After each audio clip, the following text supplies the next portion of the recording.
Well, hello there. It is Sunday.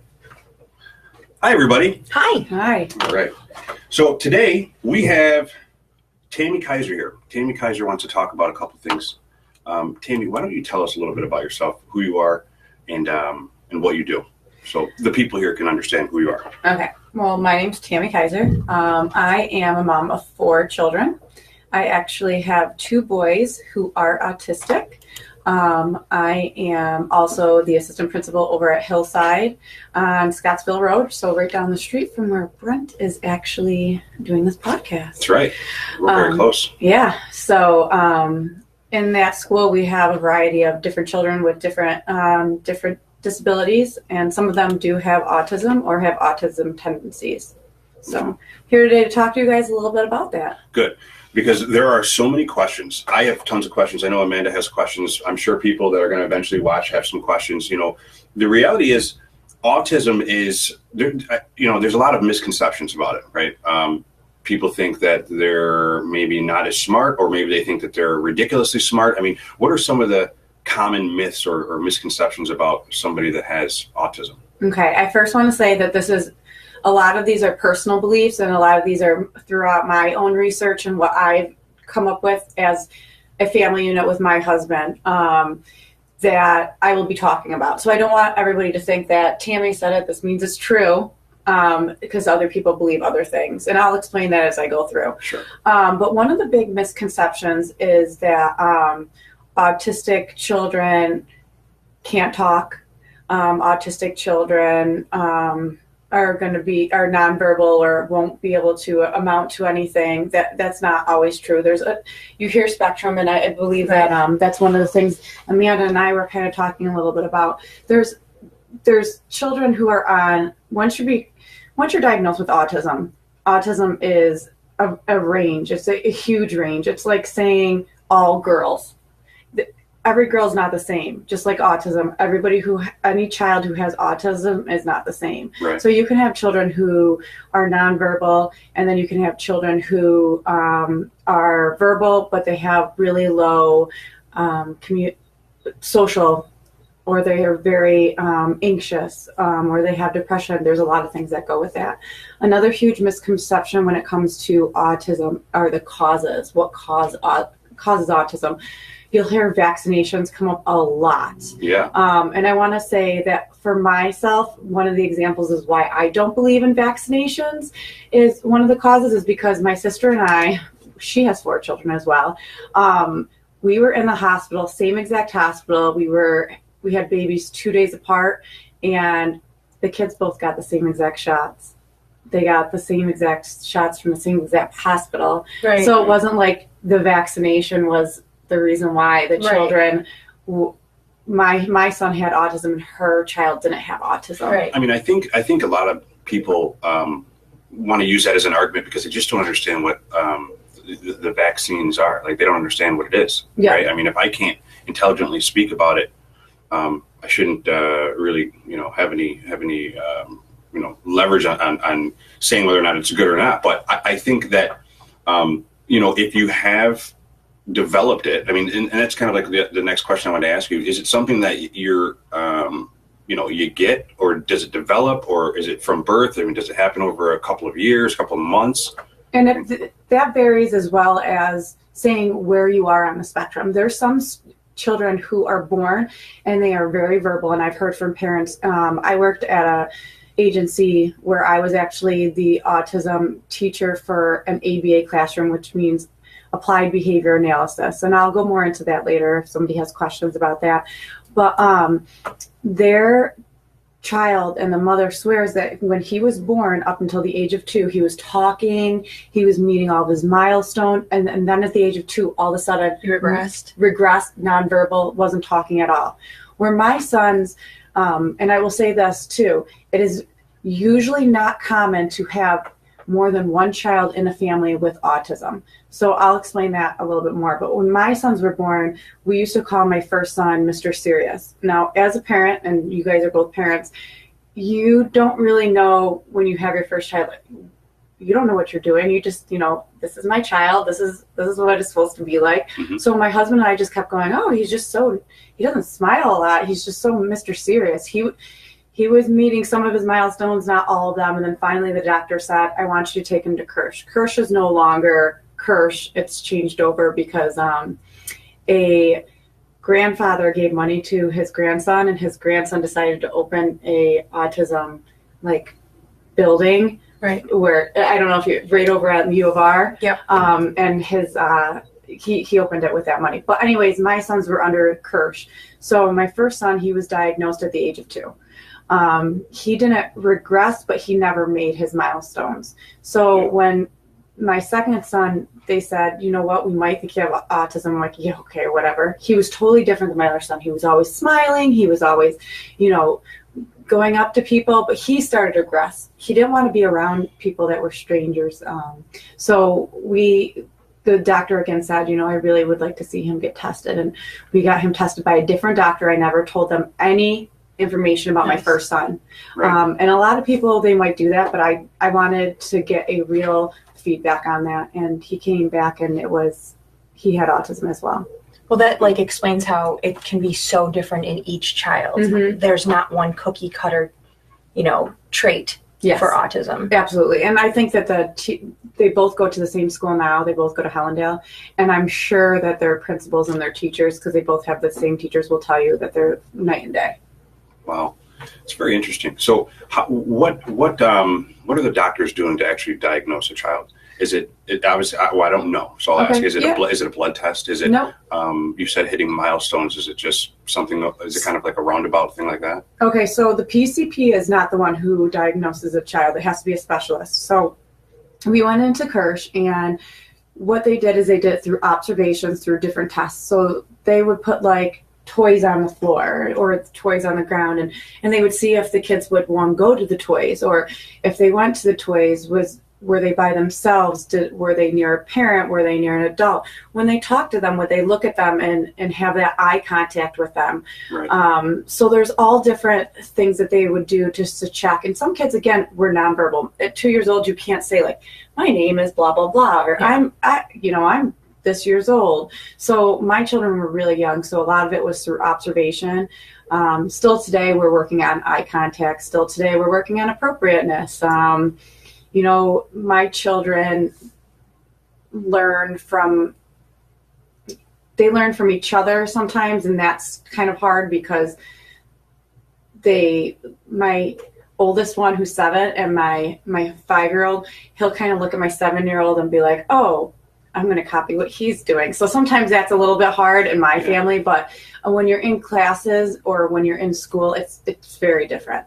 Because, again, each child is different. And you can not be on the spectrum, or you can say that the child's not diagnosed with autism, but maybe have autism tendencies.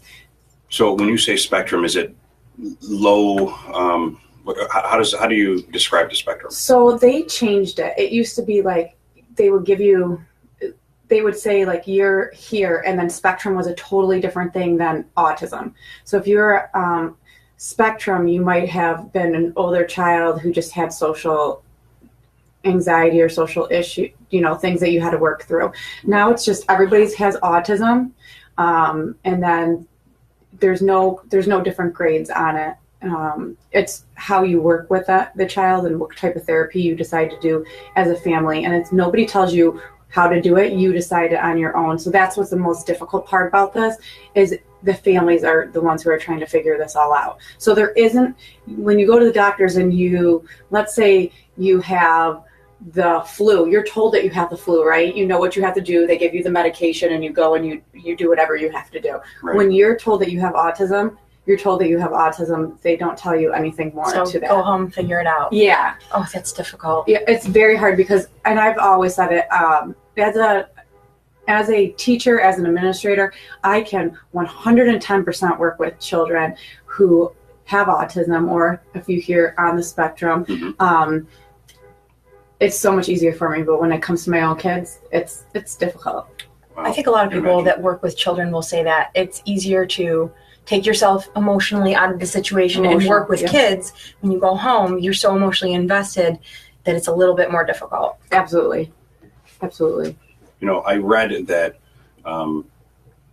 you shouldn't say somebody with autism, you should call them autistics. Is that kind of like saying, hey, don't call me African American, call me black?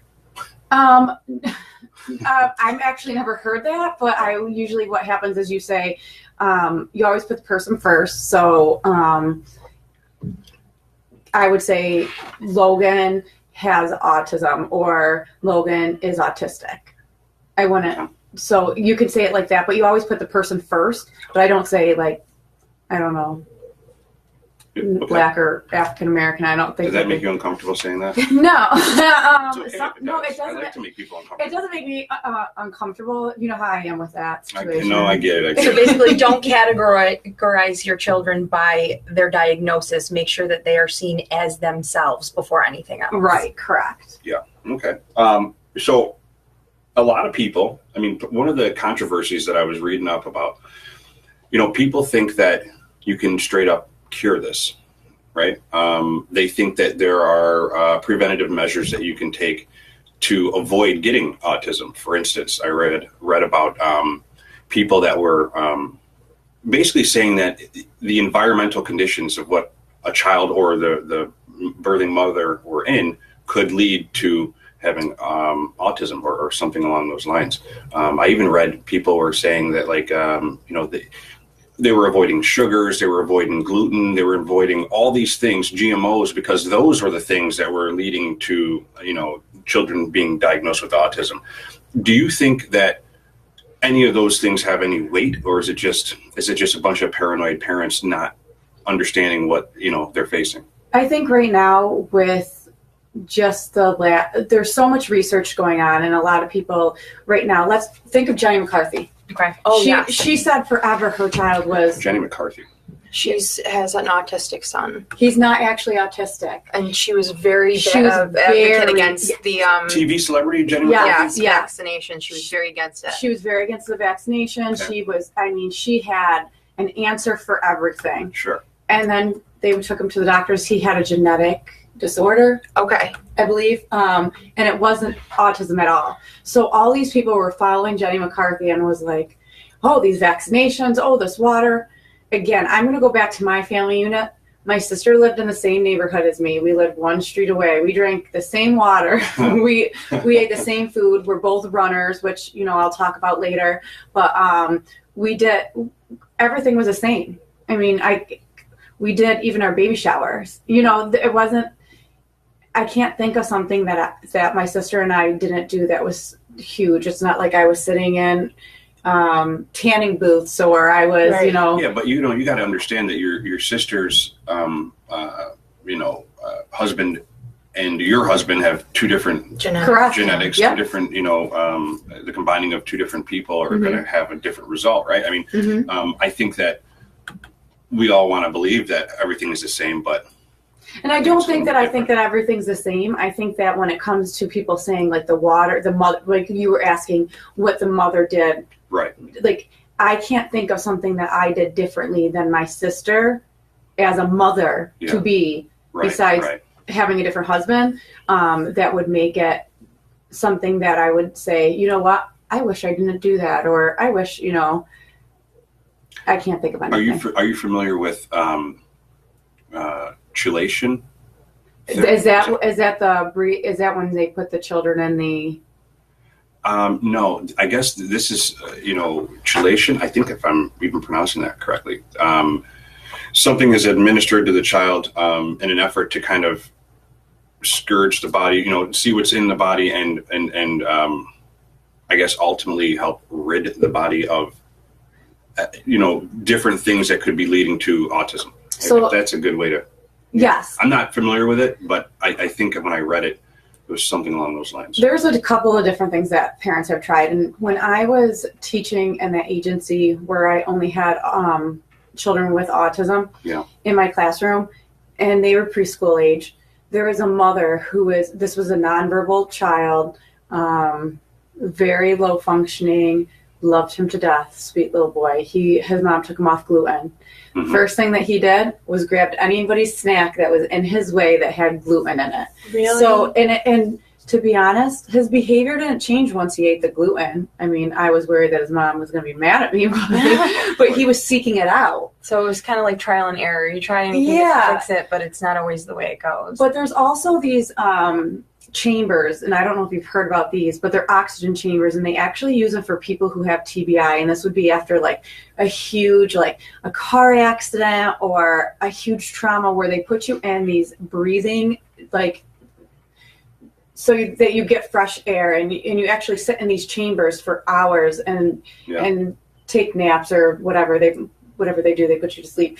And so they were thinking the same thing with children who have autism. So this mother was paying thousands of dollars to put her child in these chambers during the summer, and he'd come back in September and nothing changed. I think it's called a hyperbaric chamber. Yeah. Oh my goodness. It just sounds like it would cause anxiety. I mean, sitting in a chamber, you know what I mean? Yeah. I think they give them like medication to go to sleep when So they're it's in not, it. okay, so they're more relaxed and not. I mean, freaking out. they were three, and this child was 3. Yeah. So when he came back in his 4-year-old year, there was no difference. And I just felt bad. Like my heart sank because this mother thought that this was going to change her son drastically, but that's really for people who just had a TBI and they hope that. So what's TBI? A traumatic brain injury. Okay, because I know that a lot of high-end, high-level athletes utilize treatments like that, and I think the reason would be to heal faster from training or from, for instance, if it was a mixed martial artist from sparring or an actual competition. I think somebody's going to correct me here, but I think it has to do with increasing the red blood cells. Mm-hmm. There's so many things. So that could be like what you were saying, like getting some of that. The chelation. Yeah, some of that stuff out. Yeah. But this mother researched it, and she really thought that this was going to be like the save-all of everything. Yeah. And sometimes it makes me sad a little bit because I wouldn't change my boys at all, to be honest. That was going to be my question. Yeah. Do you really need to fix them, or do you want to just learn how to interact with them better? Right. And I think that's the hard thing. I think that it goes with every parent's, how they feel. Like my husband and I, yes, we have, and I won't lie, like we have awful days. Yesterday, Logan decided to run, out of the house. He was upset with himself. He self-loathes a lot, which means if he feels like you're mad at him, he hates himself. He would like to hurt himself. And again, we have therapists. He's not in any harm, just so everybody is aware.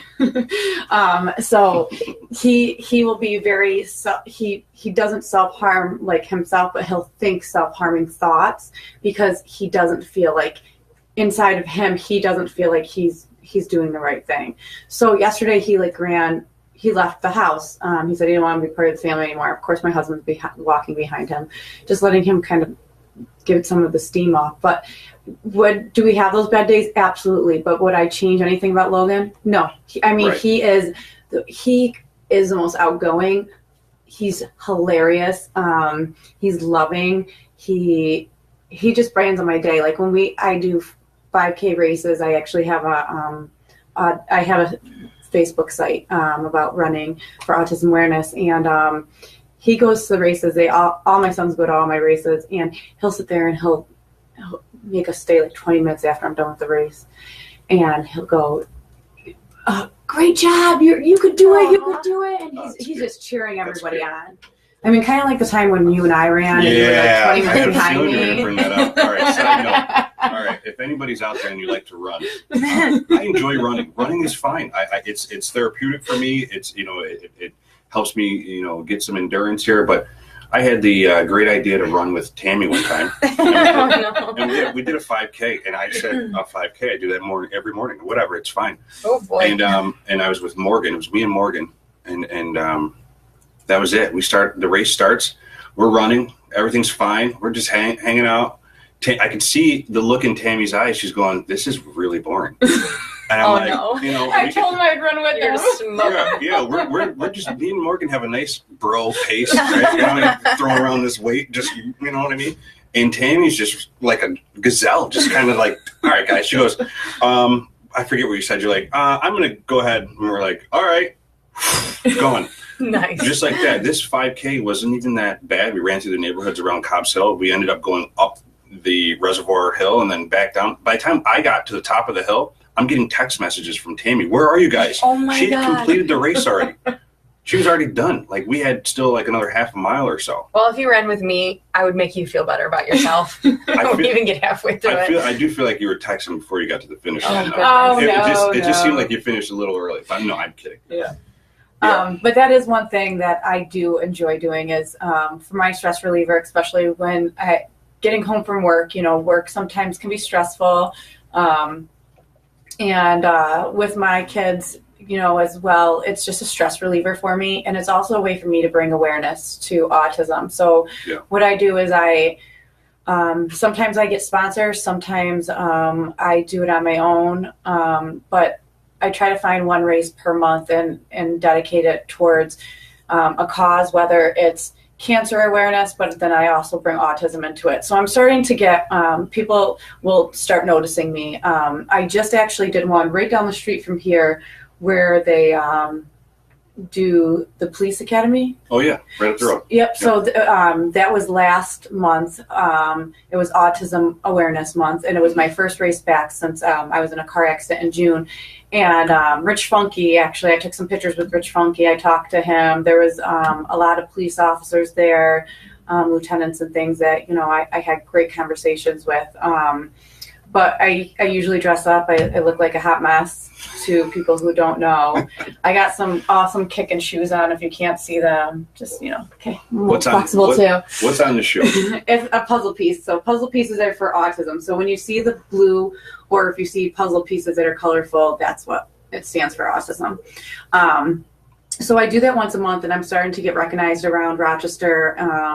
And even I was doing some in Syracuse, so I'm actually noted in Syracuse as well, because I do a Valentine's one every year, and it's awesome. It feels good because then I can talk about autism a little bit, and I can tell them what I feel about it and how passionate I am, and people are always, when I run by, they're like, "Great job, thanks for doing that." So there's other people out there running doing the same thing. Yeah, that's really cool.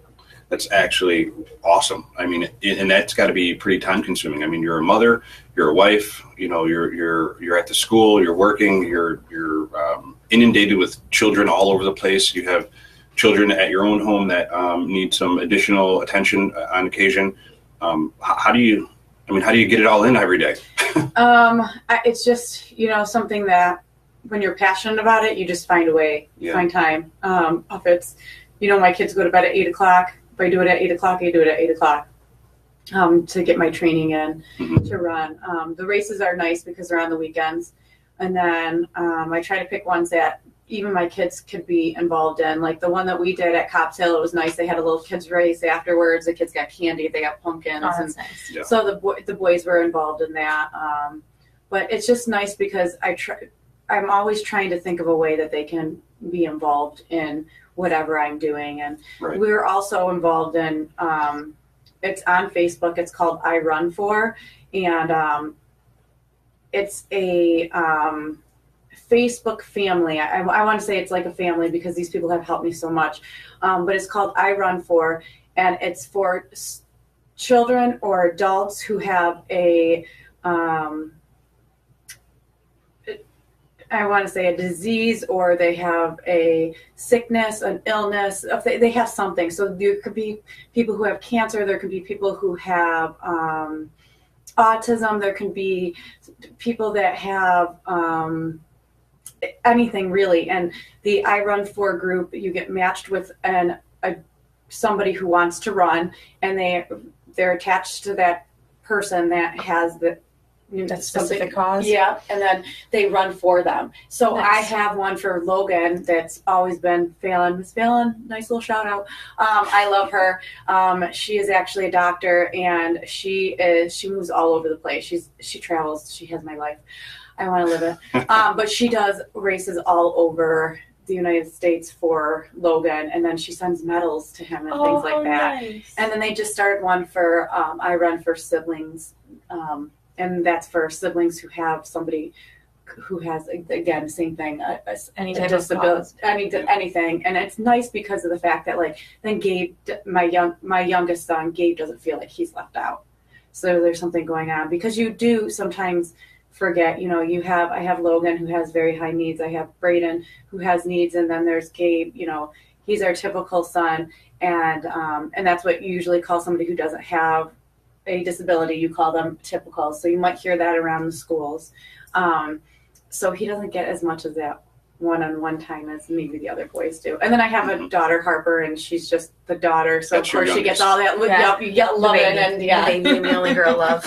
Do you find that interacting with other children, maybe at, I don't know, school or birthday party or playground or anything like that, do you find that other children are curious, receptive, standoffish? How do they treat? Okay, I'm really glad that you brought that up because I didn't even think to talk about this. Both boys played baseball, and sometimes I do get emotional about this. Both boys played T-ball out in Fairport, and if you think about a child with autism, do they look different? No. You can't tell at all unless they're doing the flapping, the spinning, or some type of anxiety type thing. Like my one son, he bites his hand. My gosh. So he has like calluses, and that looks odd. Like a self-soothing kind of quirk. Yes. Okay. So those are like I will say the odd little tendencies that you'll see in children who have autism, but you might not see them all the time. So when you look at them, you're not going to know that they have autism. Right. We don't put A's on their back. It's not like the old Right. days, you know. So they have sometimes been called weird. At first, when they were little, they didn't understand. Now that Logan is becoming 7, he is very, very sensitive when kids don't like him. And the teacher's been working with tolerance, and she said that she's working with tolerance with other students in the classroom tolerating him because this is Logan. This is an example of him at home. Mom, can I play on the computer? Mom, did you hear me? Did you hear me? Did you hear me? Did you hear me? Did you hear me? Did you hear me? Logan and I looking at you? Yeah, you heard me. Yeah, I heard you. But he'll go, so to another child, that's annoying. Or he wants to play a game a certain way because in his head, he knows that these are the rules, this is the way it's supposed to go. So if you go off on a tangent or if you do it differently, to Logan, he can't handle that. He needs to be able to do it the way that he was taught. So it's got to be stressful. So other students don't want to be him to be involved. So they had made recommendations for him to be the coach. You know, and that's sad to me because I want him playing with the kids. I don't want him to be the coach on the sideline. Well, you know, it's funny, not to interrupt you, but I hear that a lot. Like when I speak to people who have children with autism, you hear the term inclusion being extremely important because that seems to be an issue for everyone. I think that if people would explain to their children more so that they have a better understanding, that's how people are taught. At a young age, everything is taught. So if you know, my one son is 6 years old. If he had a friend who had that type of behavior, if you teach him from this age on that it's normal, he's just different from you, and this is how you can play with him nicely. Those are ways that people can interact better. And it makes me so sad to hear stories like that. And I'll say that my sons even know, and I'll try to explain to them, you have autism. And what does that mean, Mommy? It just, you learn differently, or, you know, you act differently sometimes. Braden, you know, when you bite your hand, does your friends bite their hands? No. Okay, well, that's just something, you know, different about Braden that makes Braden special. And he actually has this little girl, she's so cute, in his class. And she just came over the other day, and her mom was telling me, I don't understand why Braden's on the small bus. He's just like us. Oh, and it just melted my heart. And she came over and she made him like a piggy bank because they live in our neighborhood. And she's just the sweetest little thing in the world. Where, you know, Logan hasn't found that. Like his best friends are his cousins, or actually students that, Brett, you know, that I kind of adopt children along the way. Right. So I do have some kids that sleep over that I've taught in the past, and Shakai has been an awesome friend to Logan, and you know, and that's another thing. You know, I try to teach, and it's nice because I get to teach Logan and Shakai the differences between, they both have disabilities, and the differences between their disabilities and how they can kind of work together.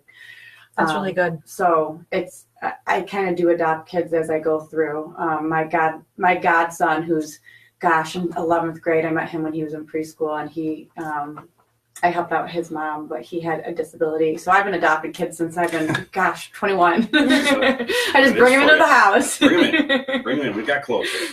I don't know. Call me crazy. You were saying, well, all right. Let me put it like this, right?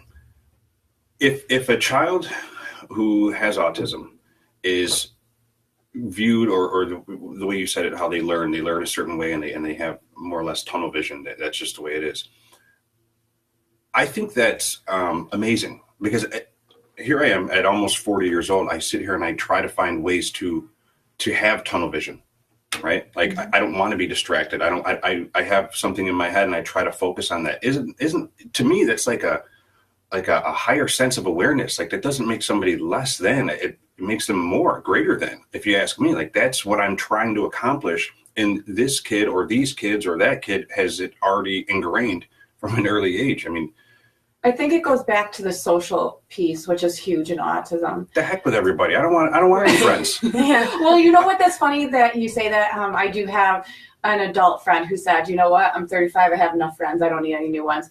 But when you're 7 and you're 5, what are you looking for? You're looking for that acceptance and friends. And that's what we're trying to teach kids today, is how to learn how to accept each other. And I mean, I'm sure with other people that you interview, and acceptance is huge, because when you don't accept and you can't work with somebody else, that's when hatred happens and not understanding people. Yeah. And I think that especially with kids, even in my school, it's teaching them, and there's all different ways of teaching them. And I want to give a couple of examples.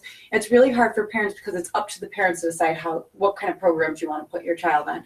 Do you want to put your child in a program that's called ABA, Applied Behavior Analysis? And that's actually where and my son did this one. So you'll sit there and let's just pretend that this is like a really young kid, and there'll be a card. There'll be a red card, a green card, and a blue card. And the child has a blue card in their hand, and you say, put what's same, and they're about to go to that green one. You actually take their hand and you put it over blue. Great job! You did so good. And then, you do it again. You give them that card, put with blue, and, now they're going to go over to the yellow card, and you just kind of move their hand over to the great job. So you're trying to teach them, but at the same time, and then give them that reinforcement, where there's another one that they used to call DIR, and that actually would be going into that child's world. So let's say my student was really into Thomas the Trains, and all they want to do was talk about Thomas the Trains and play with Thomas the Trains. You'd go into their world and you would teach them with using the Thomas the Trains, and you just sit on the floor with them and interact with them. Now there's something called script, and that's actually a combination of the DIR and the ABA, which is really nice as well, because you're teaching them with that direct way of how to, this is really the correct way of how to do it, and this is blue, and blue goes with blue, and going into their world a little bit, because they do need to get into their own little world at times. And then there's something called teach, and they're like, especially with the older kids, are buckets, and there are already things that are in it, and the kids open it up and they do whatever they need to do for the day, and then they put it away. So and as a parent, it's very hard, because you don't know. Right. You don't know what you don't know. That's, I always say that to people. You don't know what you don't know. And with autism or with any other disability comes, if you want to think about it, money. Okay, so there's the cost of how much does it cost to put these children in these programs, and what's the best for this child to go into this program, or even with the state. If you are a child who has a disability, usually you get some type of money from the state. Some kind of reimbursement or something, yeah. But if your parents make too much money, you don't get that money. So all those things that I want to put my child in to socialize them, it's available to me, but out of pocket. Okay. So I always looking, having that second job, or Brent, do you have anything that you're doing that, I can help work on? Right. I'm looking, my husband and I always have two jobs, because we're always trying to bring our kids into doing those things, but because they don't get the money. But there's something new that just came out, which again, You don't know what you don't know. Every child's allowed to have a NSN worker, and that's a Medicaid worker, so you can get Medicaid. It's through OPWDD. So these terms might sound like nothing to you, but for a parent It's very who has, helpful to the people who are listening have who have autism, they should know that, call up an agency like Catholic Families, Catholic Charities, Lifetime Assistance, get through the front door, it's called, to get your child Medicaid. Once they're on Medicaid, at least their medications and their doctor's appointments are paid for. And if you're not one that qualifies for money for your child, like, myself and my husband, then at least you'll get money for an FI. You'll get a broker, and the broker sits down with you and says, hey, what do you need? And respite's a huge thing. So think about how many times you might go on a date with your wife or your girlfriend or, your significant other. We don't do that. And I'll tell you why. And I'm sure some parents who have children with autism might feel the same way. My son can't always tell me exactly what's going on. His perception of what happened might not be actually the perception of what happened. Right. So I get very nervous. If it's not a family member watching my child, I get very nervous with somebody watching my child. Yeah. I don't know what happened. Right. Because he can't always tell me what happened. And we just had those 2 cases in the city. Which ones are you speaking of? Well, they had the boy who fell in the water. Yep. And then the other one where they were texting the boy because it wasn't the first time that he had left the school. I don't know if you heard about that one. Didn't hear about that one. So they were texting him, and it was actually his mother that they ended up texting because he left his phone at home. So you're always looking for the people that you're keeping your child in hands. Like, where are your kids most of the day? At school, right? Right. So when my son comes home and he tells me something and it doesn't sound right, I have to email and find out what just happened. Yeah. So it's always trying to make sure. So, but going back to that, when you get the FI, the broker, they'll help make a budget for you so that your child can actually do things in the community or get help. Autism Up is another great partnership, and our school is going to start partnering with Autism Up. I'm very excited about that. Autism Up. Yep, and that's in Webster. It was actually opened by a local Webster resident. I believe she was in the school district, I want to say.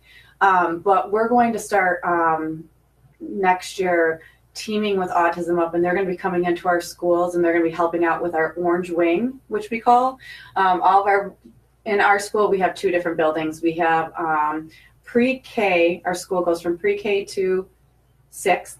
As of next year. Right now we're pre-K to 8. It will go pre-K to 6th, and so we have pre-K to 2nd in one building and 3 to 6 in the other building. And we have the older building is where my office is. So I'm with the older kiddos right now.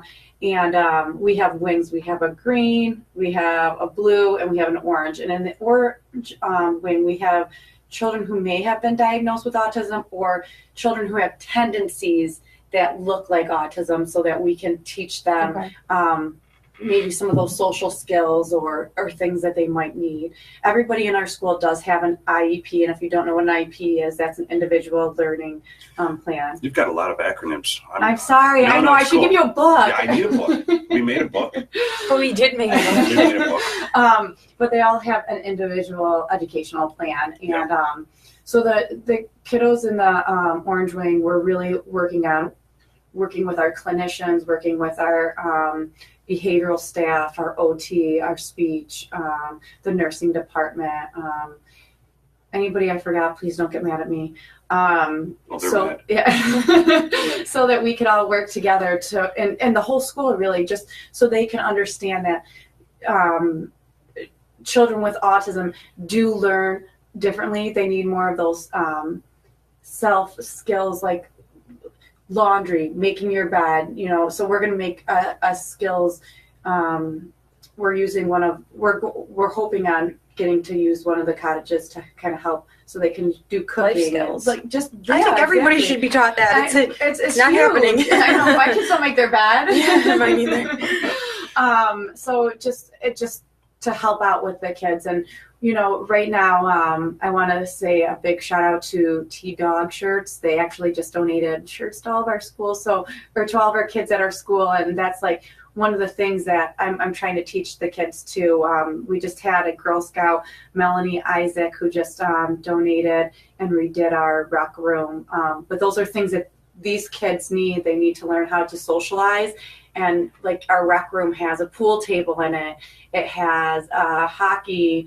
It has one of those foosballs. It has games. It has coloring. Well, how to interact with each other. And, Right. and it doesn't just need to be kids from the orange hallway. It could be kids from the blue hallway. But Right. how do we interact together? Because each kid at that school has has a disability. And myself and one of the clinicians who it's like a counselor, if you think about it, but a counselor, not like when you were in high school counselor that Right. picked out your classes, but somebody who would actually like helped you with, your life and talk to you, would work with you. Her and I, Janet, we're working on really bridging those gaps within the school. So, I have a question. Yeah. Do you think that misdiagnosis happens a lot? I do. I think that right now it's actually, when I did my first, I have 2 masters. So my first master's I did in special education, and my thesis paper, which was like 30 pages. Sometimes I wake up and I have nightmares like I never passed it or something. But it was on the misdiagnosis of ADHD in students Oh, okay. in school, because what was the big thing a couple of years ago was ADHD. Everybody had ADHD. Everybody. Your kid can't stand to see ADHD. Give them medicine. Let's put them on a pill. Your kid, your child's not handing in their homework. ADHD. They're not paying attention. I'll tell you, I had this conversation with one of our earlier podcast guests, and I truly believe that those kind of misdiagnosis led and aided children in becoming interested in taking recreational drugs. And I could definitely see that happening. And I'll say that the reason why I did that paper, and I was a child who was diagnosed with ADHD, and if you know me, that you would probably say you definitely have Perfect ADHD. candidate. Yeah, I'm a great candidate. I'm the perfect candidate. There's adult ADHD right here. But I remember in junior high when I was in Catholic schools, the cool thing was to spit out your medicine and not take it. Like the opposite of what kids do now. Like they want it. Right. But it was a fake plant, and then finally we got caught, and they're like, you gotta take the medication. So my parents were like, she doesn't have to if she doesn't want to. So they took me off. But the thing that I really had was depression. They misdiagnosed me with ADHD, and the biggest misdiagnosis with ADHD is that kids actually have depression. It's really not ADHD. And the way that their depression was coming out was with behaviorals that had the same tendencies as ADHD. So do I believe that autism could be misdiagnosed? Absolutely, because right now the big thing within the last 3 years was everybody was getting diagnosed with autism. Well, I'll tell you what, if you try to get in an appointment to get diagnosed with autism, it's very hard these days to get a diagnosis with autism. Really? And once you get diagnosed with autism, they tell you that you don't even have to go back once a year just to get checked up. I go once a year so I can say, like, has my child made any improvements? Do you still think they have? I don't care. Like, I just want to make sure that my child is where they're supposed to be. So I check to make sure, like, this is still where they are. So they try to not do follow-ups frequently, or what do you do? You don't have to go. It's not like your regular PCP, because this is a specialist, remember. So like if you have cancer, right, you'll see your cancer specialist. So this is like an autism specialist. Yeah. And they just don't recommend you to come every single year, because they're saying you've already been diagnosed with this. Now you need to find the treatments, or you need to find, how to teach this way, and it's up to you to do what you want to do as a parent. As a parent, we decided that every year they go back. My son Braden has a huge speech impediment. Do I think that later in life he might not be quote unquote autistic? I don't know. I don't know if his speech has made such, because of the delay, it's so big that he might not actually be autistic. I don't know. You don't know. See, I'm sorry, go ahead. No, I was going to say you don't know, but you probably want the advice, expertise, or the conversation with somebody that's a professional that has seen it, has worked with people that have it. Can you know what I mean? Like it seems as if they want to give you a paper that says, "Yep, your son has this. Good luck." That's pretty much what they do. And the sad thing is, it's hard because I'll tell you this, Logan has autism. I can tell you 110%, no matter how it goes, he has autism. With Braden, I sometimes question because Logan's a little bit more severe, that I question, like, will Braden have it later? Or is he just picking up the tendencies of his brother? Well, it's not the tendency of his brother. He has a huge speech delay. Okay. So I don't know if his speech delay, and he doesn't look at you, he gets very shy. But is that because of speech? Because if you don't say something right and somebody doesn't understand you, are you going to go inside yourself? But that's as an adult, if I make a mistake and speak incorrectly, I'm a little embarrassed. I want to cover my face, Right. So imagine how a child feels. Right. And because of the fact that he, he's so young still, and we did see different doctors. I do go with what they said, and he's getting the help that he needs. But now let's see what's going to be the next step from it. Yeah. So, is this something that they do have the potential to grow out of as they become adults? I think it has a potential of finding out that it was misdiagnosed. Yeah. Okay. And if they grow, and want to be growing out of it, I think you're always. And I will say this, and my husband will admit this. So Kevin, I apologize. He will say he has autism tendencies. Like when my sons scream because they're just so overwhelmed, he's like, I'll scream in my car by myself, but I won't scream in front of people. He's like, because I'm so overwhelmed. I'm like, you're autistic. But you met my husband. Wow. Kevin's not autistic.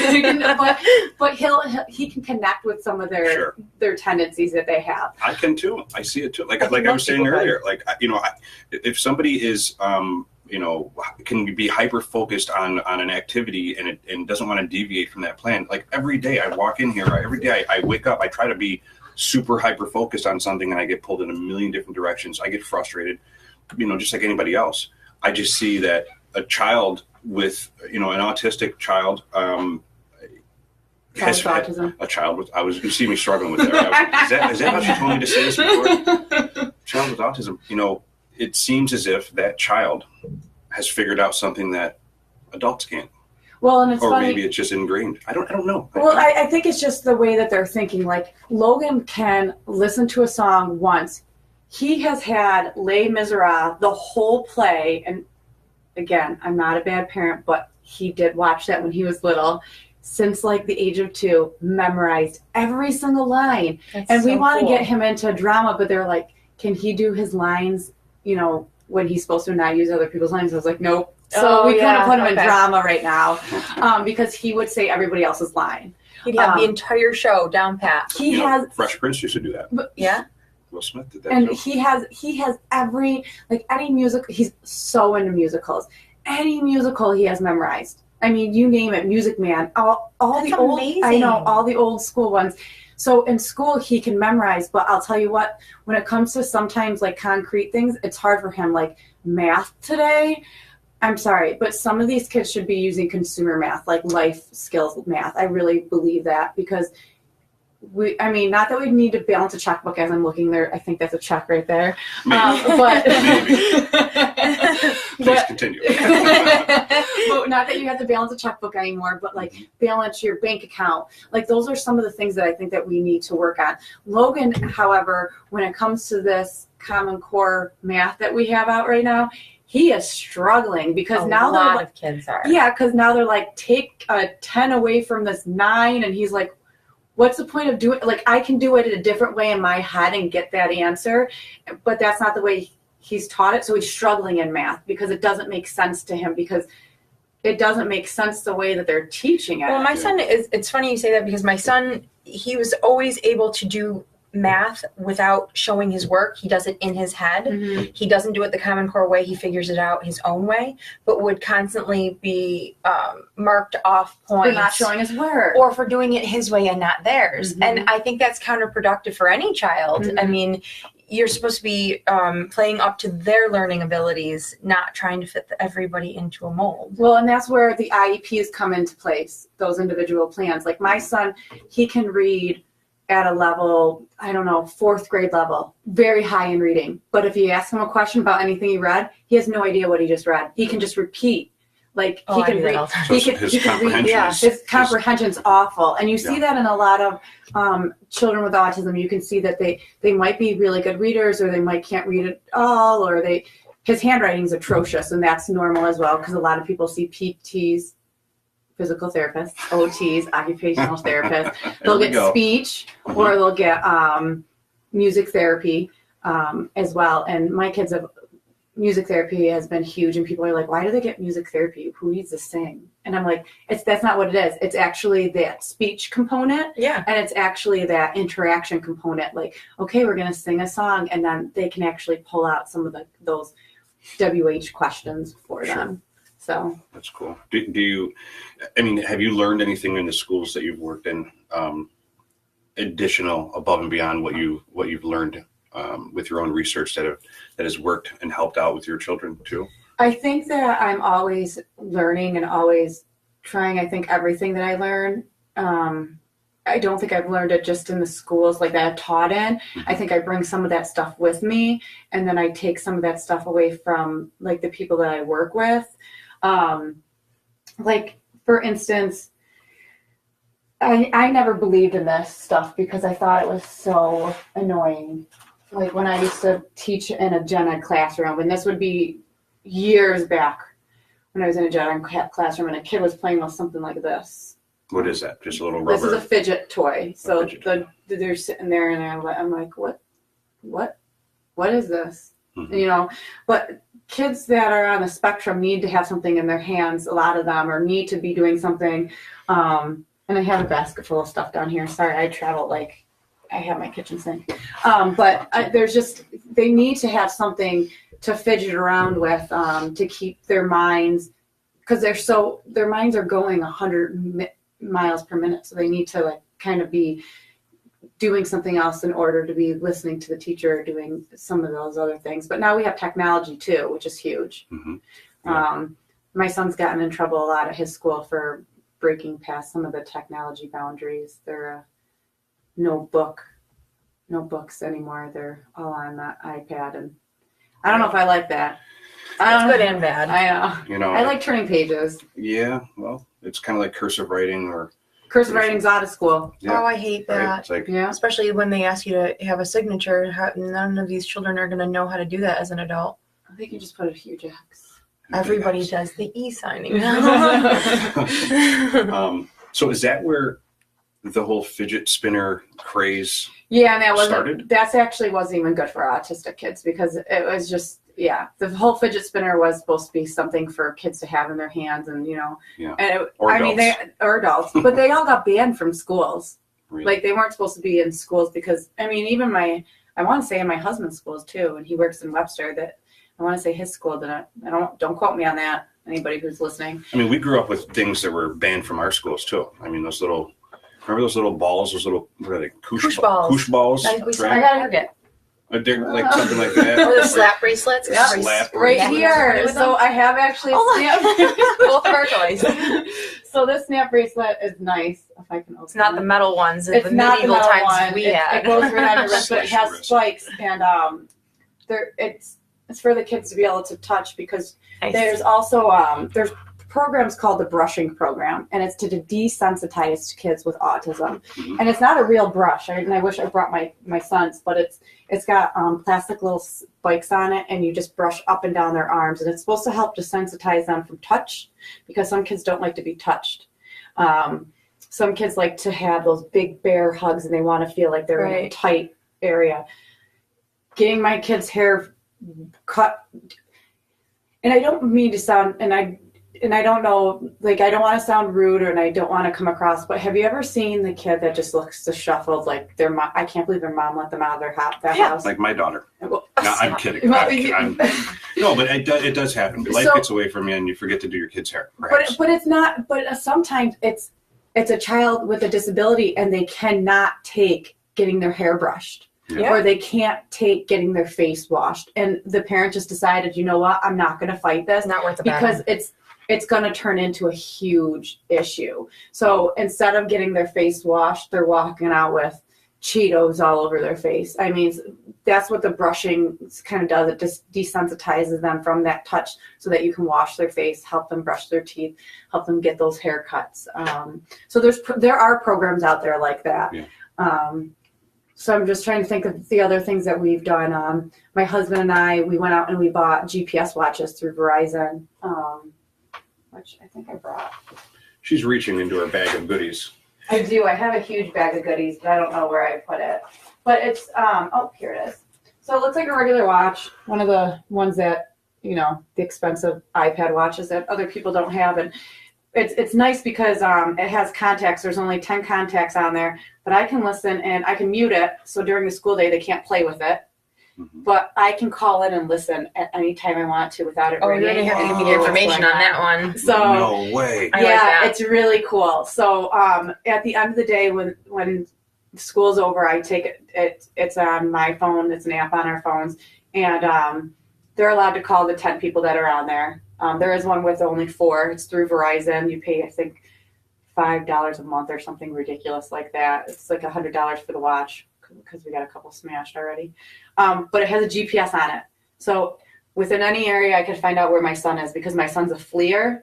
He elopes. There's a lot of children with disabilities who do elope, and you want to make sure. Common. Yeah, so you want to make sure, especially with what just happened, that you have one of these. And the first time my child eloped, he was on a field trip, and they couldn't find him. He was in the girls' bathroom. How scary. They didn't tell me For everyone. Yeah. So how do they? Is it like you're talking like this? I mean, how does it work? I wonder if Is it just like a speakerphone? Let me see. It's very interesting. So it's just like a speakerphone. So I think I forgot to put it on hold the other day, and Oh no. and my son's like, I'm going on a field trip. I'm like, sorry, I didn't know you were going. Let's see if I had to hit this. I don't even know how to work these. So there's another watch somewhere that's Nope, it's not another watch. It could be attached to a cell phone. So right now I'm calling my husband. Oh wow. So it calls Dad, and then and that's how you can make it louder. So it's basically Hello, Kev. Dad. Hello. Oh, they might just pocket it, but usually they answer. That is very interesting. So you can put him on there, but I have it that he can call his brother himself too. Mm-hmm. So, but they have the steps on there too. So that's one thing that I don't take off of it. But like it can have the steps on there so they can see how many steps they go and stuff like that. But that's a great tracker for any child. That is for any kid. Yeah. Oh my I like gosh. that. I'm looking into it. They look cool. Yeah, they're called Gizmo Pals. Are they waterproof? They're they're water resistant. Water resistant. I mean, I wouldn't, just because I've already gone through so many, I wouldn't test it yet. Mm-hmm. Yeah, maybe one of my old ones I would test. But Wow, very cool stuff. yeah, You got all the cool stuff. It sounds like a lot of this stuff is exploratory, right? I don't know if doctors, physicians, or the higher ups have an actual. I don't even want to say this. A cure. Is there a cure? I don't know. I mean, are they just kind of like you look at cancer? People debate. Oh, there's a cure for cancer. They're just not giving. There's no money in the cure. That's why it's not. There's a cure for AIDS, but there's no money in the cure. That's why nobody has it. Do you think that maybe there's something that can be done that isn't being done, or is it just we just have to keep trying everything and then just deal and then just evolve with it, and then there's no getting rid of it. It is what it is. We're just gonna. and I won't lie. Here's one of the things: you do take medicine. There are medicines that you can give out. So like with having autism, you might also have symptoms of ADD. So my children have been on medications. I'm not against medications. I won't say I'm for medications. I'm for my children. Sure. Okay. So what my doctor says will help my children is something that I will try. So my children have been on, and guanfacine and fluoxetine are things that you'll hear a lot with autism, usually because those are the medications that they try to help you with. But it will help with the OCD tendencies, which is that repetitiveness that I was just telling you, or the impulsiveness to keep going at something until they get to where they need to be. So there are some medications that you use, but it's not just for autism, it's for the symptoms that are attached with autism. Does that make sense? Yes. Yeah. So right now I don't want to say that there's a cure to autism because there's so, like we said, there's a spectrum. It's huge. Not everybody would need medications.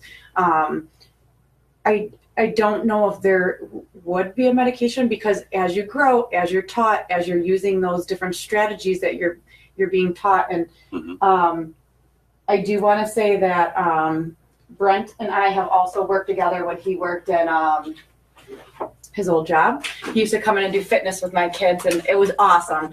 So there's been a lot of research on fitness, and I didn't even tell you about this, but they say that 60 minutes of hard-working fitness with kids who are on the spectrum, it helps soothe some of those outlining tendencies, that it will calm them to get them back into baseline, and baseline's where you want to be at, like where we're at. So it's hardworking things. So Brent used to come into my classroom and work with fitness with my kiddos, and that was one of the big things that we did. And then on Fridays we had our Friday Fun Day where we did those obstacle courses, and then we had our academics and gave them trophies, and they loved that.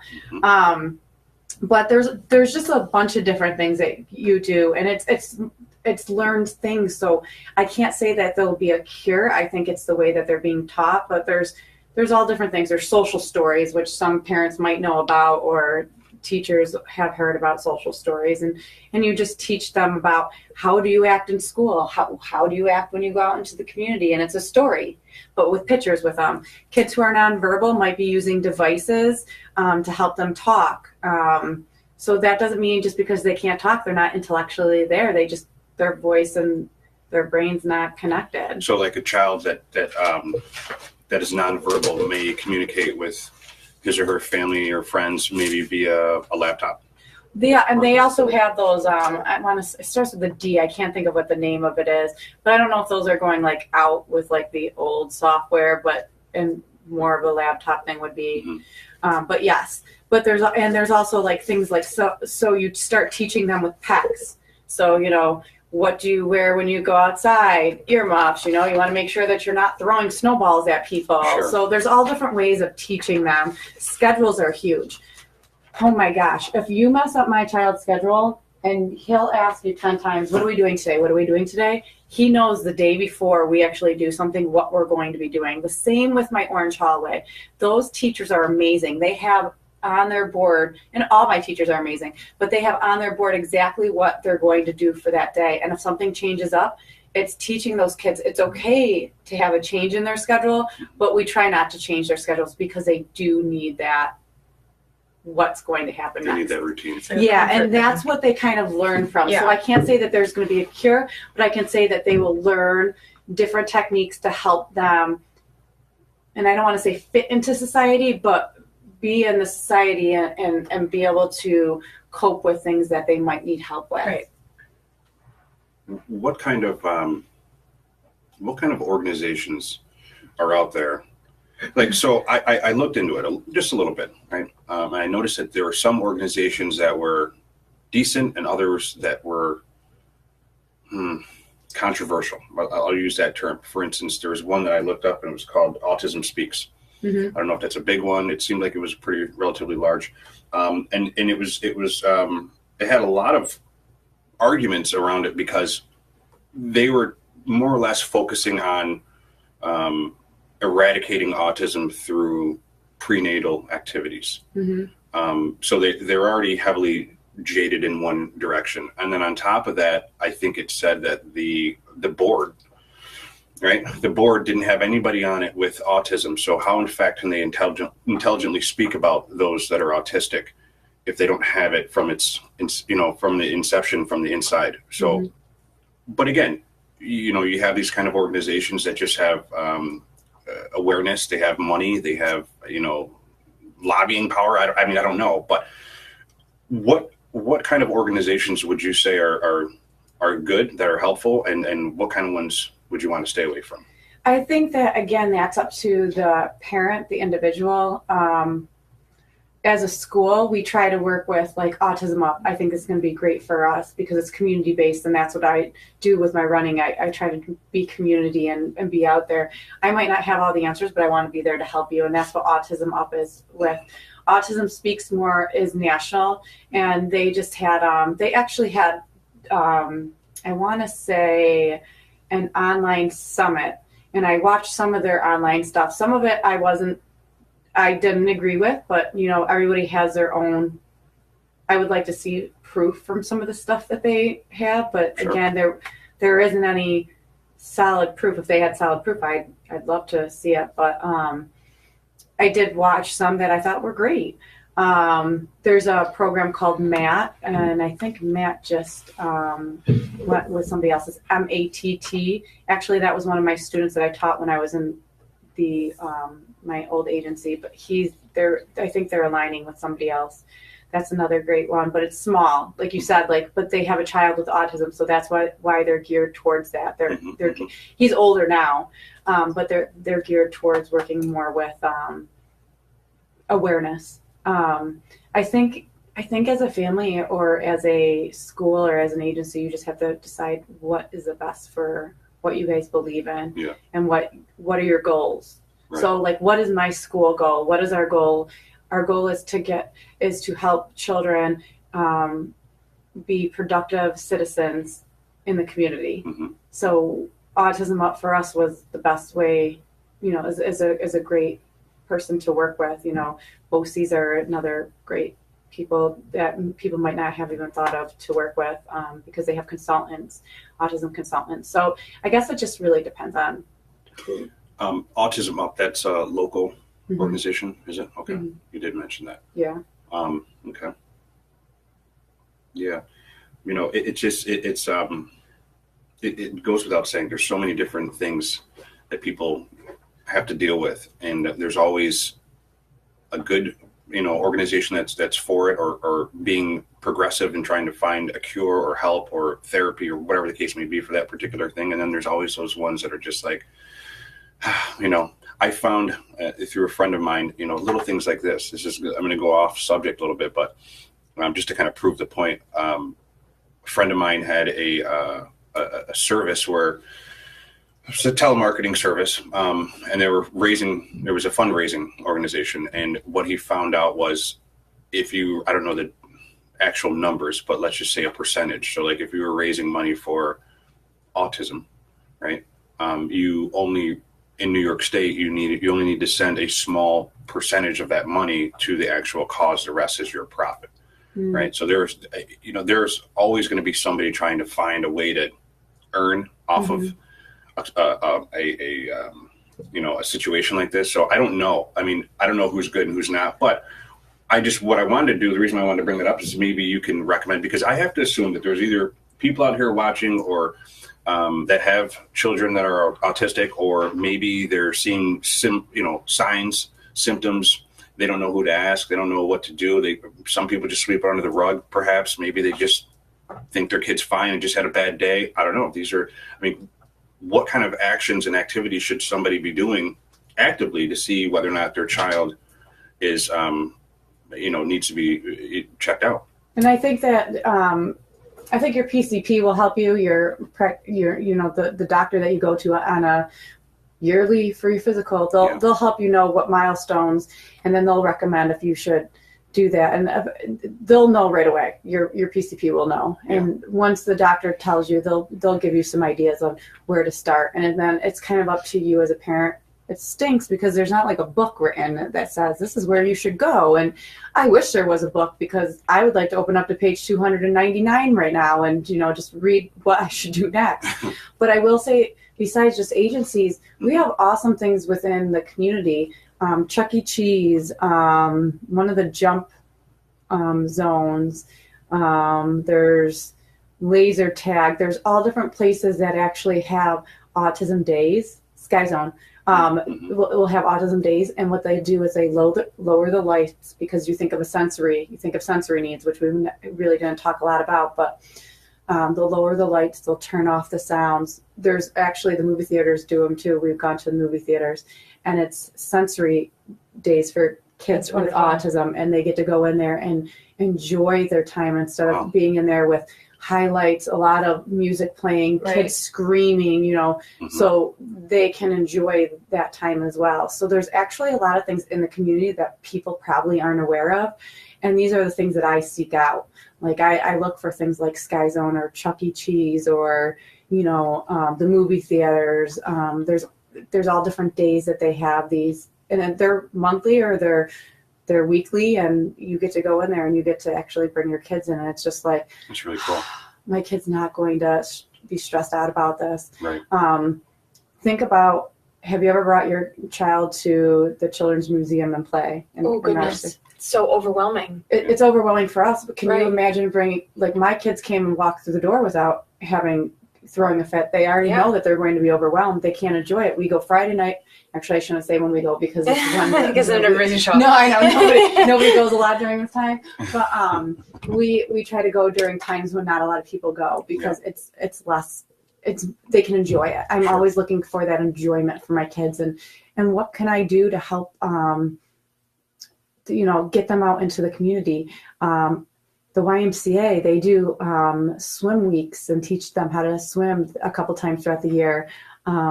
So it's nice because there are places out there that do things that you can just look. And that's just me researching. I'm a research guru and I love learning different things. So I'm on the computer looking up things all the time. So I guess I can't say, it kind of depends on where you want to be as a family. There's some families who are adamant that they are going to cure their child. Right. And you know what? All power to you if that's what you believe. I'm hoping that that's what happens for you. But, if you're looking to help your child and use these therapies that are out there, it kind of just goes to show that other people are starting to really go on the autism bandwagon and help. When you start seeing things like when I found out that Chuck E. Cheese did it, I'll tell you what, I was a Chuck E. Cheese fan. I was so excited. My sons love to go. And now it's something that they're able to do. That's so awesome. It's nice. That's very cool. Yeah. Let's switch gears one more time. What about Asperger's? Is it Asperger's? It's Asperger's, and that's a kind of old saying too. So that was when it was more of just the socialization part. That's why they say spectrum now. Okay. So before you would have like I said, it would kind of be like, what was it? It was ADHD or it was ADD. Mm-hmm. And then they got rid of the ADD and then everybody was just ADHD. You weren't ADD anymore. Right. So now everybody's ADHD no matter what. So that's kind of what happened with autism. Okay. So they took away all those different little notions that they were going within and everybody was just autism on the spectrum. So the Asperger's part was kind of taken out. But that was more for socialization. In more of like adults type of way. And I guess kids could have it too. You just saw it more in preteens and adults. It wasn't that one basketball shooter that got the kid who made like the fruit. J-Mac, was that it? Yeah, back in high school. Yep. Did he have? Was that it? I think he had Asperger's. Asperger's. Yeah. Okay. Wow. So, wow. A lot of information. I know. Tons of information overload. I know. I can't help it. But if people are looking for sending their students or maybe are looking for like a more specific type of place to go, I do Mary Keenan or Kate Urbanic at Hillside Crestwood campus. Please give them a call or reach out to me on Facebook and I can give you more information. Yeah, what's the Facebook page? You sent me a link the other day. Oh gosh, now you're gonna make me think about my running one. About the running one, right? I think it's I Run for Autism. You don't have it on there? I don't. I could probably pull it up real quick. But while you're doing that, so if somebody has a child, I always think about it, and I'm sure there's people out there like me that are just ignorant to this, and I'm glad you came because I'm learning, right? If you see a kid who just likes to stack his blocks and line them up and everything's going to be super perfect, should that cause alarm for the parent? Should they say, oh my goodness, or is it just maybe the kid's neat? Maybe the kid has that quality. I think that it could be a conversation that the parent could have with their doctor. Hey, I'm seeing this. And I'll say this, when my sons were very little until they broke it, and this is how you break it, and now they don't do it anymore. So when you say, can they grow out of it? Mm-hmm. They're not growing out of it. They're learning different things. So we would, by accident, kick it over. They're lying. Oh no! See, one of my sons does that. You can't do that. Right, but after a while, we were able to break that cycle for them. But it took a long time, and the therapist helped with that. Like, okay, Logan, instead of having 20 blocks, you can only have 4 blocks. Okay. So it was kind of dwindling it down to those type of things, and you can use a token system, and there's all different types of systems that you can use to help them meet those needs. And I will say, those mini Thomas trains. Mm-hmm.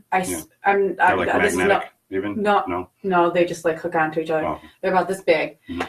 My son, and I'm not joking, probably has about 200 in a bin, and I could stick my hand in there, and there's doubles, and I could walk away, and he'll say, "You have Percy," and it's the Joker one. Oh my goodness! And without even looking. Wow. And I'll be like, and I'll put it back. But he used to line those up, and he started lining them up the other day again. And I looked at my husband. I was like, I'm not doing this again. It's so weird. I'm not doing this again. I just don't see this as a disability. I see it as just a higher sense of awareness, or just the kids are they're just working on a higher level than us. I think it has to do with like you're not, if you saw the behavior part of it, I think that's where you would see the disability part of it. When you see the behavioral part of it, which we didn't really go into a lot of details. Well, let's dive into it. Well, tell me. The good, the bad, and the ugly is really is behavior problems. And I was trying to get my one son to come. He's like, no. But they will. I mean, I have sons that. Let me see. Yeah, I just, I have some on the Facebook page, and so if people want to go to it, it's Autism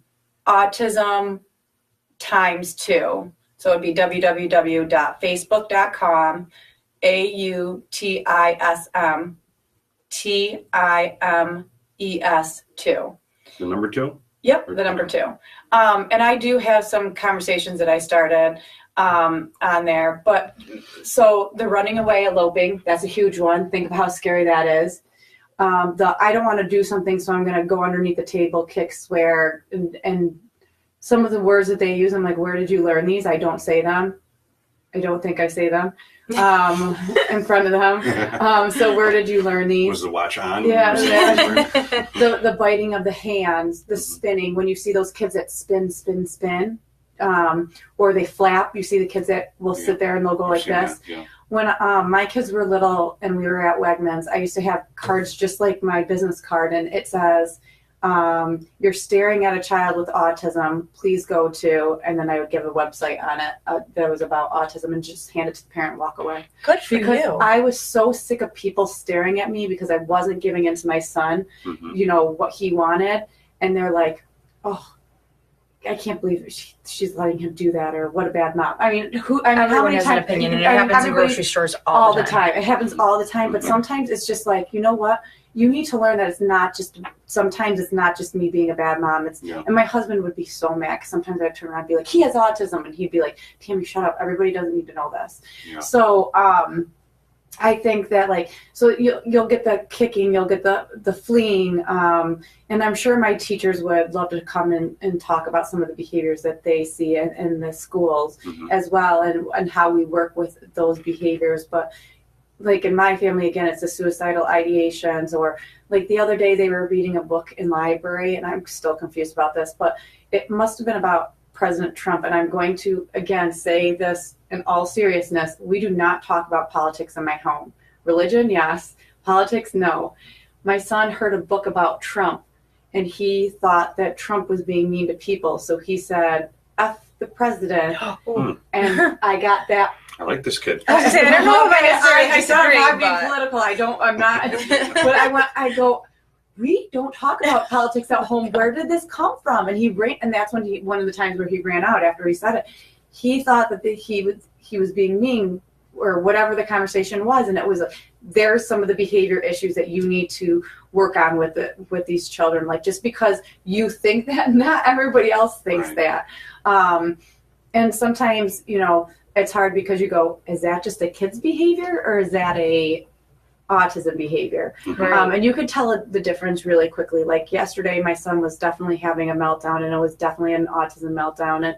And you know, it went from 0 to 60 in 30 seconds, and it lasted an hour and a half. And, and my husband and I were just like, we were tag teaming back and forth. And then by the end of the time, him and I were arguing. But then today he woke up and he was like, they were on their way to church, and that's, my son loves to play Jesus. That's what he did at baseball once, and all the kids were like, what's wrong with that kid?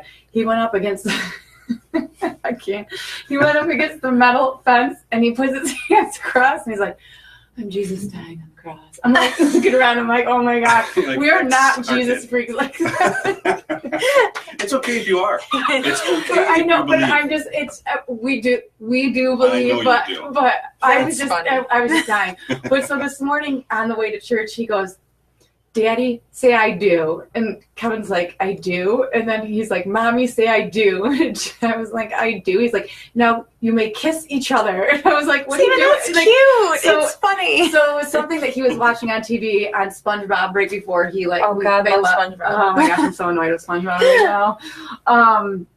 So he was watching on before. But I mean, the behaviors can be like funny behaviors, and then there can be like serious behaviors. Like, he thinks it's funny to tell like jokes. He's like, I'm trying to make you laugh, but I'm like, those aren't funny jokes.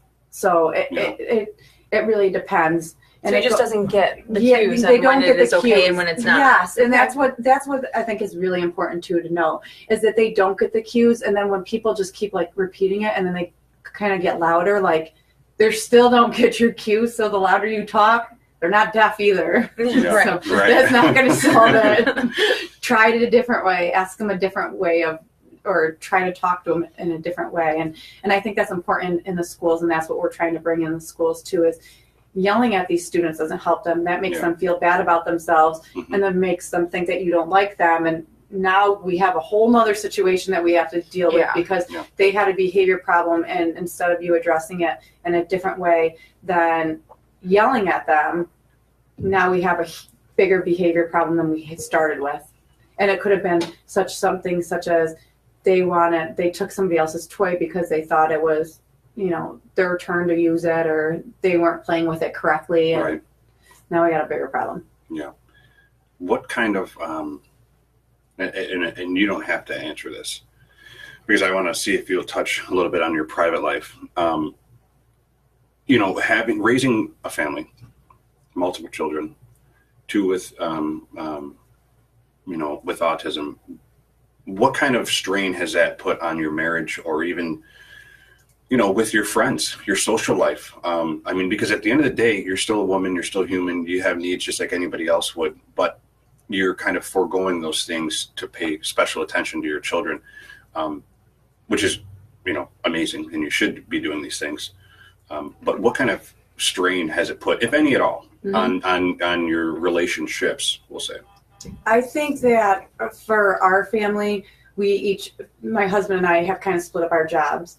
I've been the big advocate and the big person who does all the signing of the paperwork and stuff for the autism, because I've been in special education since I went to college. I'm not going to age myself like you did. So okay. I've been the person who's been doing that, and he kind of does, you know, the portion of talking with the boys and kind of the behavior of things at home. I do the homework. So we kind of split up our stuff.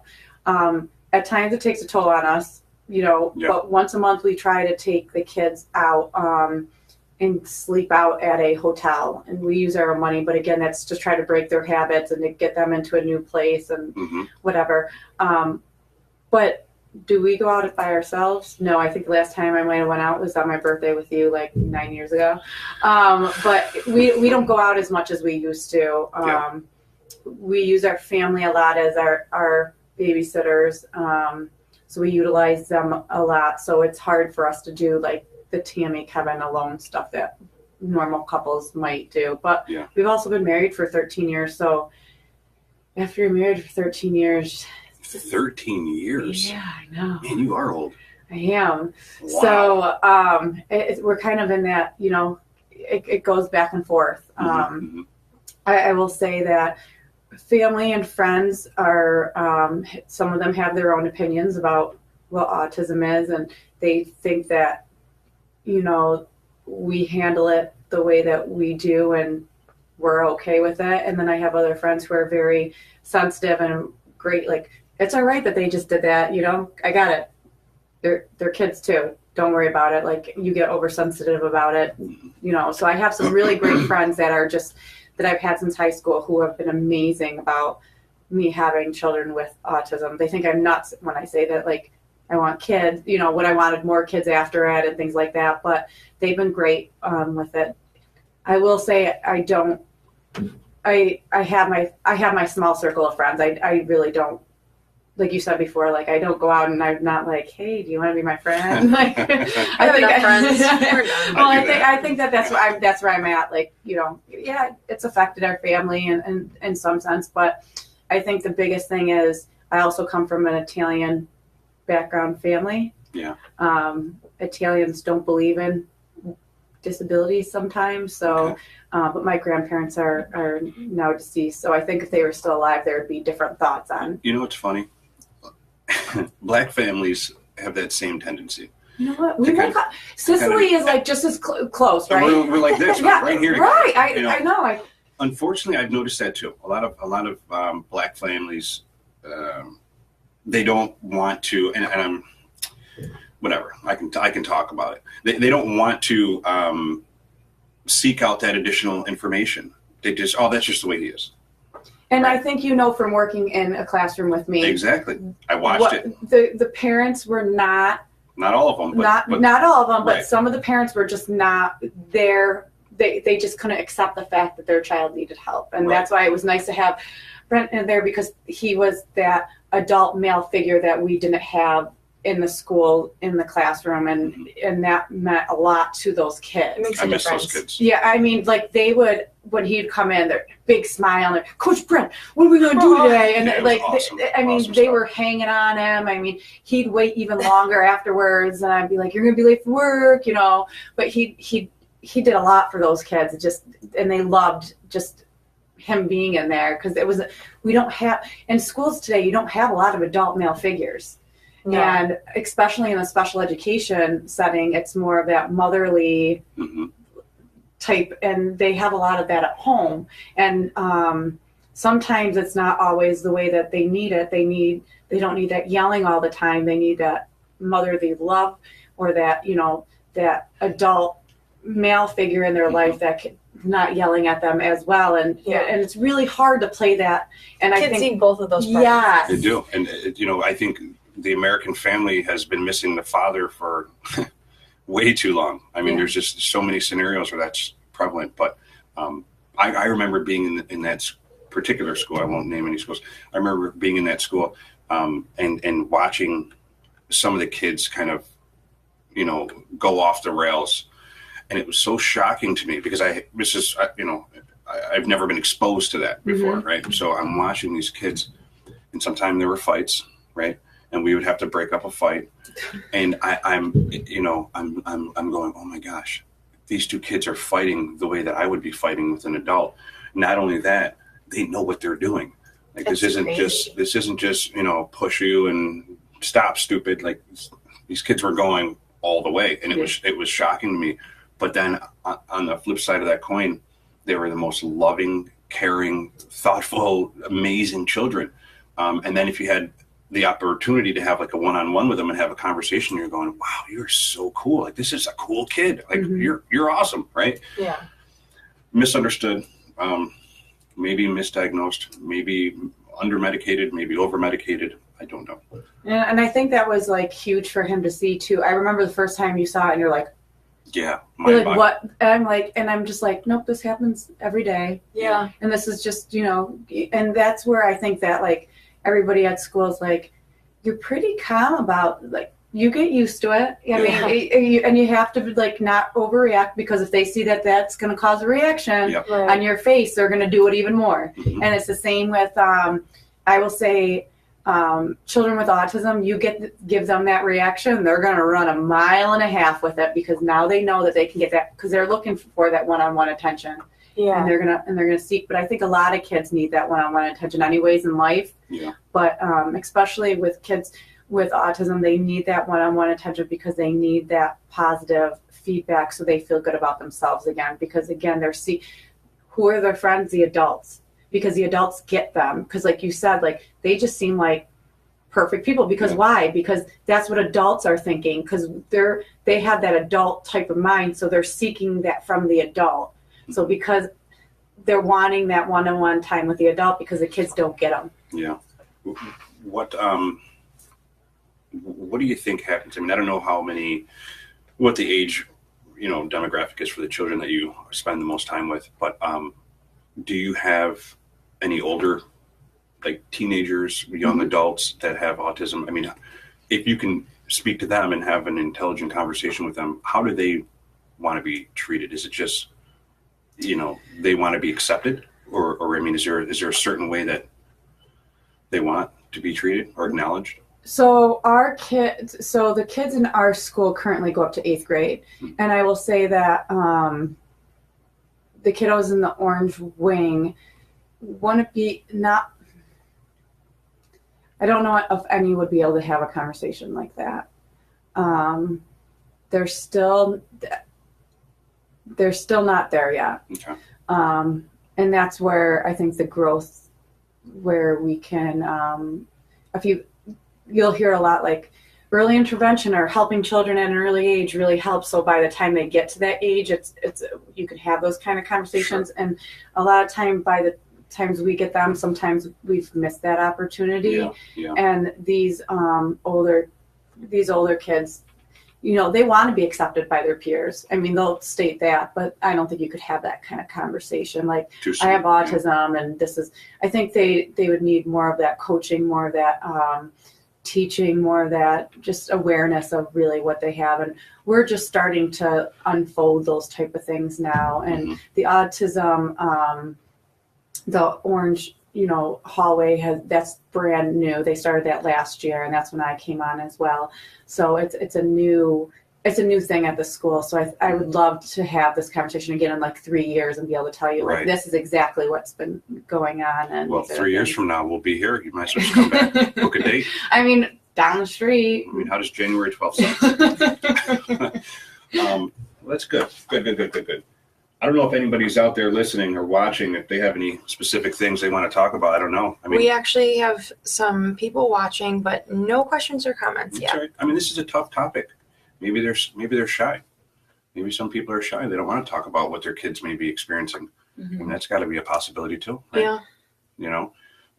I know that my daughter, is super hyper. Right. She'll be 9 in July.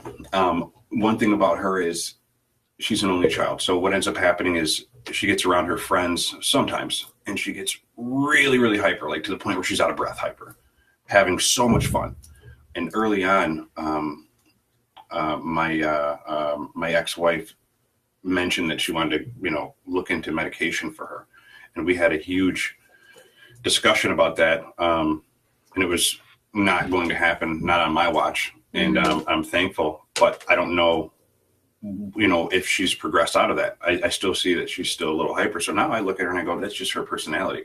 She can turn it on or turn it off. I mean, I get excited.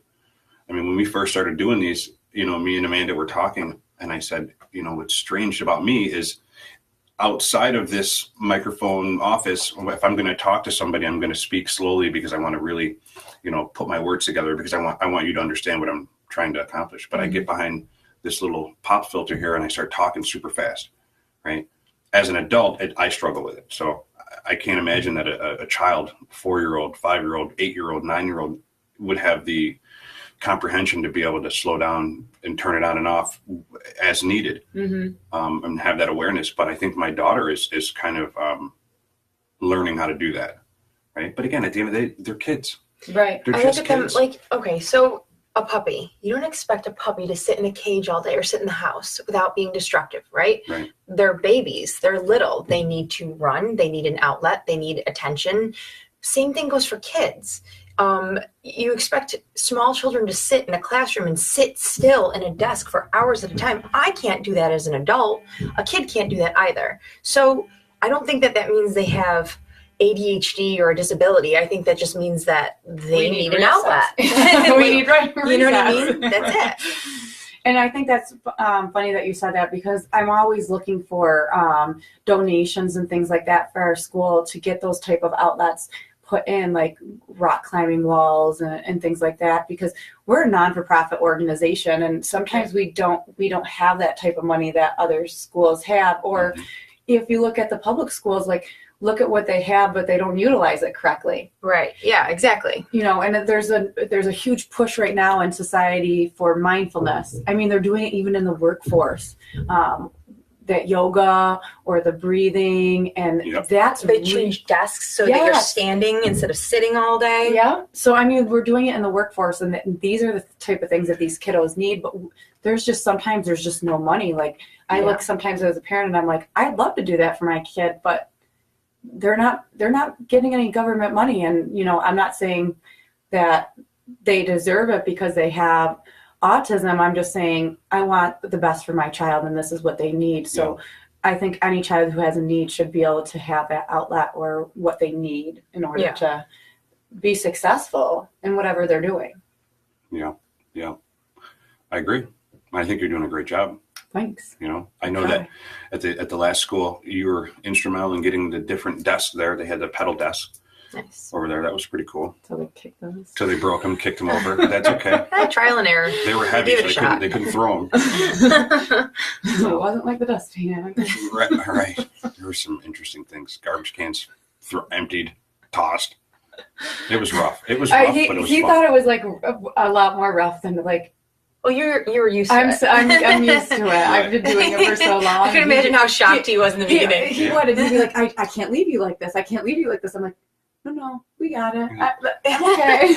We bring you back lunch, though. I'll take a coffee. Yeah. So let's switch gears again. One more time. Okay. You got into a car accident. Yes. How many? 4. Recently? Yes. What's wrong with you? Oh, my God. I'm kidding. What is going on? Do you have blind spots? No. Are you using your mirrors? Yes. Do you drive 10 and 2? Excuse me.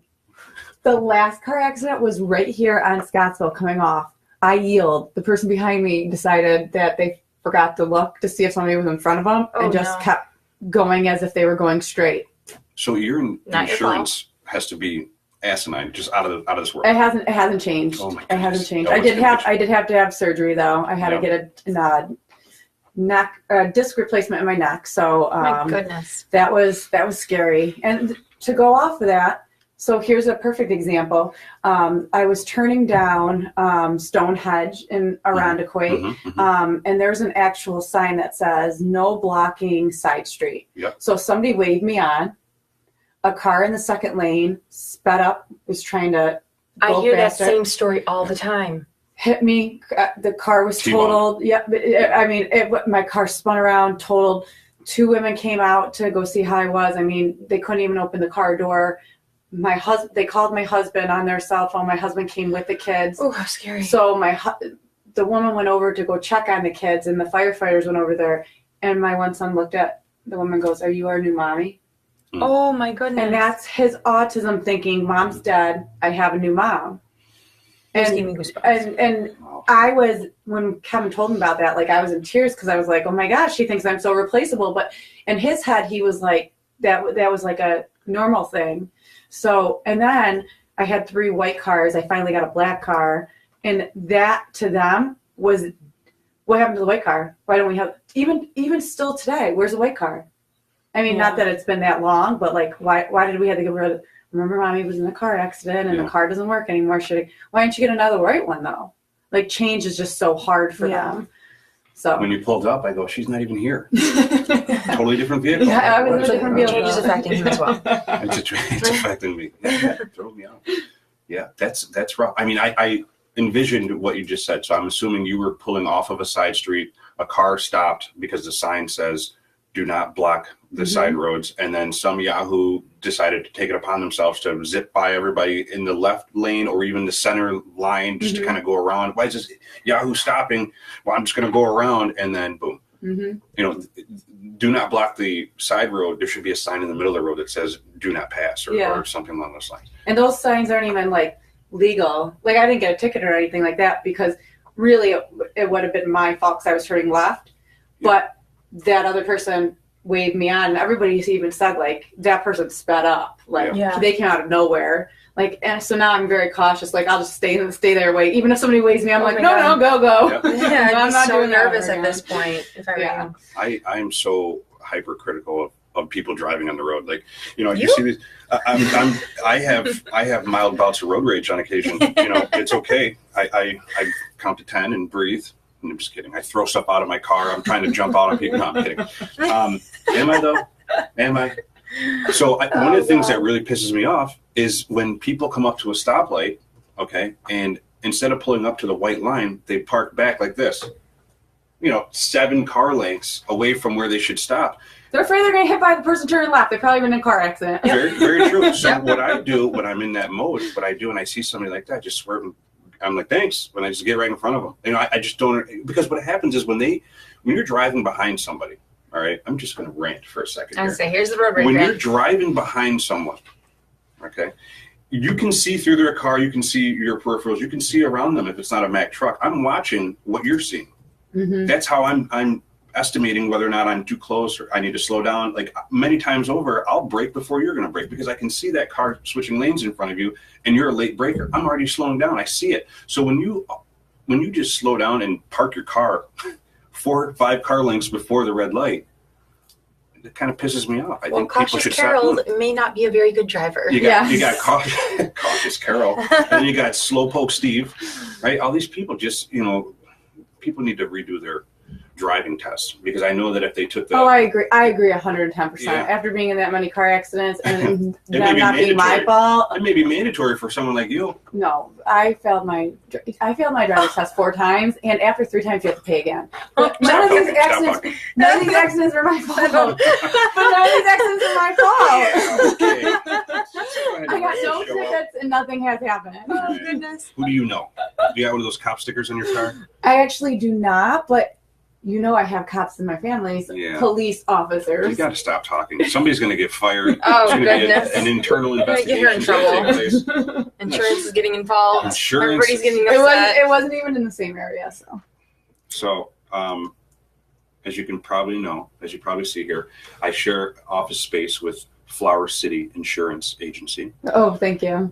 So if you need an insurance quote. Okay. I was going to call the general. Oh, the general. The silly commercials. I'm being serious. I know. Call Angel. She's great. Angel is great. Okay. She may not be able to help you, though. I'm just going to put that out there. I would be interested to know what the quote would be. You might want to share that with us. Yeah. Oh, my goodness. That is something else. Well, hey, I won't, I don't know. You got anything else for Tami? No, it's so informative. You've got a lot of things, wheels turning in my brain in regards to my own children at this moment, but I appreciate you sharing everything, all of your knowledge, all your personal experiences, talking about your own family. Very, very helpful.